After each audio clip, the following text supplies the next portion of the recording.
Despite Africa's rapid growth in tech, youthful demographics, and entrepreneurial energy, the continent remains conspicuously absent from most recent high-level investment deals between the U.S. and its closest allies. And while the U.S. and U.K. ink a multi-billion-dollar agreement centered on artificial intelligence, quantum computing, and nuclear energy, many in Africa wonder why its emerging innovation hubs still struggle to attract similar levels of strategic interest and commitment. Africa's inability to attract such deals is not just a matter of missed opportunity, but also underscores structural challenges, that is, unclear policy environments, regulatory unpredictability, weak infrastructure, and geopolitical competition. To bridge these gaps, what must be done? On the conversation, I'm joined by Brian Omoruyi, who is the head of product at Zedi, right here in Lagos. Thank you so much for joining us, Brian. Thank you for having me. Of course, we're hoping to have another guest to join us on this conversation, but then while we wait, let's just start the conversation. What does the US-UK tech deal signal about Washington's foreign policy priorities in 2025? Let's start from there. Well, it kind of shows that they are focused on deepening whatever ties that they have with their already, like you said, close allies in the technology frontier, like, with AI and quantum computing. So, like, for Africa, the lessons that we need to actually learn is that there has to be clear alignment and predictable frameworks, like you said, was missing, which, we can also build. So let's bring it back home now. Why do you consider Africa's greatest challenges when it comes to striking similar mega deals like this? Despite its booming startup and tech scenes, one would have thought that the African continent will be able to attract some sort of partnerships in the tech industry. Why is it that Africa is lagging? Oh, well, like you said earlier, the unpredictability of our policies, the way the policy change is quite volatile, it can actually be very, very, uninteresting for investors, right? So we need to actually build a stronger foundation and have our policies like really set in place, right? It's not dwindling from place to place, and it's not a case where you wake up one morning and there's a new policy already and things have to shift, yeah. But then it's quite interesting, Brian, that you say that Africa's tech ecosystem is uninteresting, where we see a lot of startups, fintechs coming to the terrain and trying to provide solutions. Does it look as though we're not doing enough on the continent? We are actually doing enough, right? Nigeria, for example, very well known for our fintechs. In East Africa, over in East Africa, in Kenya, they are great with the mobile money thing, and we adopt technologies fast, right? So it's not really a case of us not doing enough. It's more or less a case of individual national successes. It's a thing where Nigeria, Kenya, or Rwanda were doing great stuff, but then the rest of Africa is just, there. We all need to be doing great stuff together, and it's also a thing of, well, infrastructure. There's a lot of missing gaps here and there from nation to nation. If we were as stable as every other continent, or the UK, for example, it would be great for us actually, and make our investability a lot more higher. So if you have infrastructural deficits, we are not collaborating regionally, and there's this sort of instability, in our policy that we see. Could the lack of U.S. states visits to African nations based on these factors under Trump indicate that Africa is a lower priority in America's global strategy? Well, I can't really speak to our priority level to the U.S., right? But well, there's still an opportunity for us to raise our visibility, right, and show how Africa can be to the global tech supply chain. Basically, we have to actually prove ourselves and use our own resources that we already have, which is our people, We have a very teeming population of youth talent in tech that we can actually utilize and make sure to put ourselves out there as a continent that can be invested in. All right. All right. Okay. So I understand that Dr. Kingdom Kwapata, who is the senior lecturer in Biotechnology, Lilongwe University of Agriculture and Natural Resources, has actually joined us, and we can actually see you. Thank you so much, Dr. Kwapata, for joining us. Thank you. Okay, so let's also get your opinion as regards this tech prosperity deal that the U.S. Signed with the UK, and where that leaves Africa in such a global narratives. I think this should be a wake-up call for Africa. These particular deals that the Western countries are making, they are for their own benefits. It's high time that now Africa, we realize that we are on our own and we have to fight for ourselves. A case in example is the departure of USAID from USAID Agency for International Cooperation and Development. That should have given us a wake-up call that we are now on our own as Africans and we must fight for ourselves. The era whereby we are waiting for the Western countries to come to our rescue, I think that is over. We can see clearly the global dynamics that, Western countries are now more concerned about their own welfare. The war in Ukraine should give us an insight that now as Africans, we can no longer rely on the Western countries. That is the time now for the AU to wake up and mobilize all African countries, leaders, so that we can frame our own agenda for development, be it in technology and other economic endeavors. Because now as Africa, we have to group together. We can no longer work individualistically as the countries, but as a bloc, just like the EU does. The unfortunate part is that we are plagued in political turmoil within our own countries, and that is why we are unable to look at the global picture more holistically, so as to come together and decide to actually put the African agenda in the forefront. As long as we remain divided like this, and we continue to work in isolation, we will not achieve any meaningful development for our people on the continent. Therefore, this is an appeal to African presidents, leaders, to ensure that we craft an African agenda that is going to be favorable to all Africans. So the AU and other regional blocs within the African continent, we need to come together. We need to actually take this as a wake-up call. Nobody from the Western country is going to come and present these opportunities just like maybe what UK and US have done for themselves.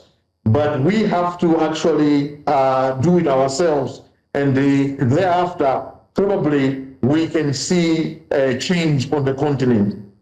Dr. Kwapata, you talked about USAID, and one would want to ask the question, must Africa always wait for foreign aid and wait for foreign donors before they pivot global trends that can't put them in a advantage position? I mean, when you look at the fact that African leaders go to other continents and they see this technological drive and advancements and developments, what does it take to come back home and replicate that same energy and ecosystem rather than having to wait? Because if we had started, we wouldn't be at this point where we are not talking about, galvanizing some sort of support when we should have gone far. I think the main challenge with the African leaders is that they don't realize that science and technology is the driving force for any economic development of any country. Without a significant investment in science and technology, we cannot go anywhere. We would have to rely on technology that is, imported from Western countries. And because of this, we are at the mercy of those particular countries in how we can utilize such technology. We don't own the internet. A lot of these AI tools do not belong to us.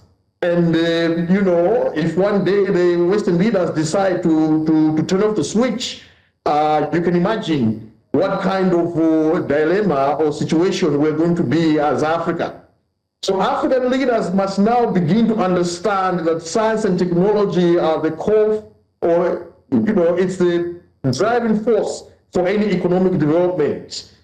Our leaders in today's terms, their focus is very narrow-minded. Cheap politics to gain cheap popularity from the grassroots, and at the end of the day, we don't focus on the bigger picture. How do we raise the continent? How do we colonize the people, on the continent? And how do we frame very strategic but also ambitious agenda for the continent? So this is high time now African leaders begin to think differently, begin to think outside the box. But this also has to be to follow along. We as citizens, of Africa, let us begin to take leaders to task. If they are not really performing to our expectation, then let us rise up and let us, voice this out, so that at the final end, it should be an African person, ordinary man and woman on the street, that should win. So the major challenge is the focus. Where are we focusing? And the issue of corruption on the continent is not helping the matter at all. Many African leaders, they are so much entrenched in petty corruption, and not really focusing on what can develop or what can transform this continent. So that is why I think we really need to have a conversation on the African continent, at a continental scale, to look at how we can frame our path forward. Okay, so we're still going to dwell more on how it is affecting the African continent based on the negligence of the African leaders. But then let's quickly go on our short break, and when we return, I will continue with the conversation.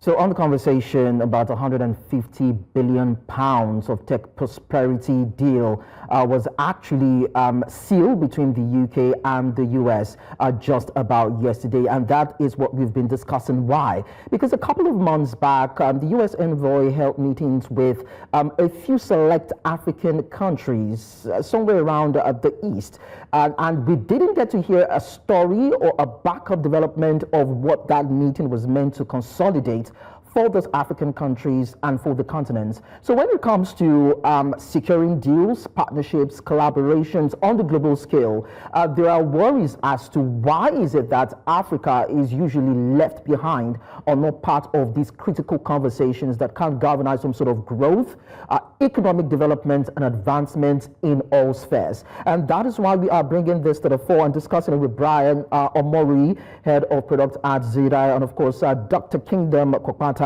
Senior Lecturer in Biotechnology, Lilongwe University of Agriculture and Natural Resources, to help us find a direction and a way out to of this. Now, Brian, I come to you. Now, you would agree with me that, of course, we're talking about growth, we're talking about technological advancements, but you would agree with me that a lot of the resources, raw resources now, are being used to power these economies in terms of technology, energy, lithium. Most of them are sourced from the African continent. For these foreign powers. So is it about African governments who should be blamed for being unattractive, or maybe there is this issue of external geopolitics that is within the confines of global discourse that we are not seeing? Well, I think it's a mix of both, right? Because external geopolitics kind of like sets the stage, right? But we also have to, as a continent, strengthen our own regulatory clarity and infrastructure, right? Rather than blame, however, I would say like the focus should actually be on creating an investable environment that will attract long-term partners. Okay, so, all right, I understand. Dr. Kwapata, let's even look at the deficits in Africa.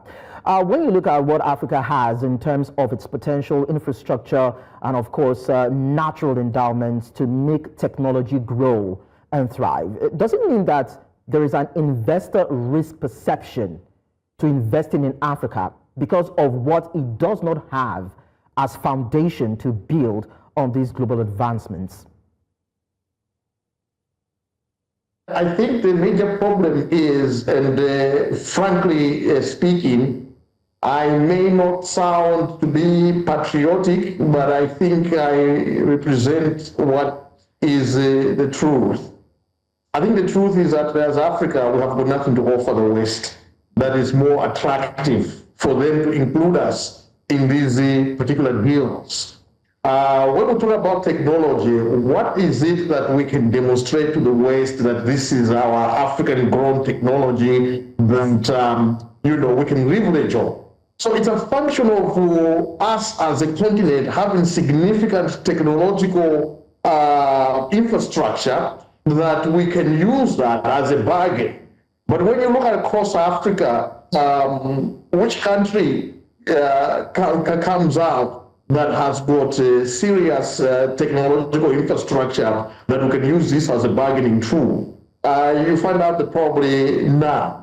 But yes, what we do have are the raw materials. If you look at the Democratic Republic of Congo, they have got a lot of deposits of raw material which they could leverage that.